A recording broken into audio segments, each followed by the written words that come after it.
de conduite de projet est un travail à faire en groupe qui se déroule de novembre à mars et qui est tutoré par un intervenant professionnel qui peut être un consultant d'un cabinet de conseil ou un haut fonctionnaire.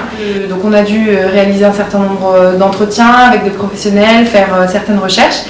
Et à la fin du projet, on a dû rendre un document en papier et faire notre présentation à l'oral devant le jury qui était composé des directeurs de master et des 3 intervenants professionnels qui présentaient le sujet.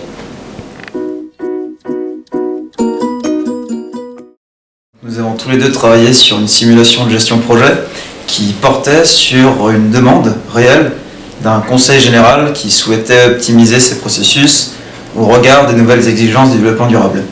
Alors, nos 2 tuteurs étaient d'un cabinet de management, de conseil en management, et ils étaient en train de travailler sur ce projet quand ils nous ont proposé cette simulation. Par rapport aux apports professionnalisants de la conduite de projet, ça nous a permis de nous sensibiliser par rapport aux exigences professionnelles que peuvent être la définition claire des objectifs, l'utilisation des bons outils, le travail coopératif en équipe, mais également la sensibilisation à la gestion des délais et à la ponctualité que peut revêtir la gestion d'un projet.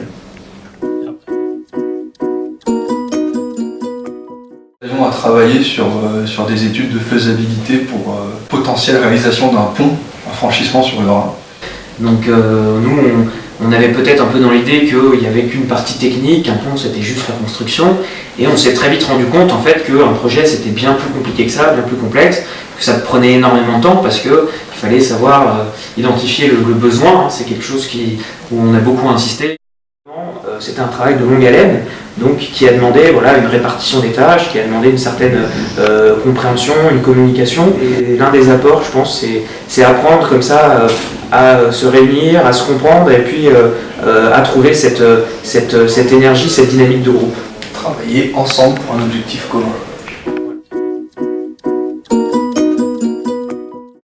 Alors pourquoi en fait avoir intégré ce master? Alors moi ce que j'ai fait, c'est un parcours un peu différent, c'est que je viens de l'école de management de Strasbourg, donc j'ai eu un master en finance, et ce master en fait m'a permis à Sciences Po d'allier gestion privée et gestion publique. Donc moi j'étais initialement étudiante de l'IEP, et je pense que ce qui était aussi intéressant dans ce master, c'était le fait que nous étions, comme vous pouvez le voir, des étudiants issus de parcours... Et de profils divers. Et de profils divers. Donc ça a nécessité une certaine capacité d'adaptation. Donc les apports de ce master, moi je pense que c'était vraiment triple pour ce que je retiens de cette année. Donc à la fois un socle de compétences en gestion, avec un petit peu l'aspect stratégie, marketing qui était très intéressant. Et puis une autre partie plus orientée sur l'approfondissement des connaissances du public. Au sein de l'administration, les modes de fonctionnement évoluent et se rapprochent de plus en plus de ceux du privé. Et donc d'être familiarisé avec des matières comme le contrôle de gestion, la comptabilité, le contrôle interne sont très intéressants dans la mesure où ce master permet de faire la passerelle entre l'administration et le monde du privé et offre en même temps une variété de débouchés intéressants.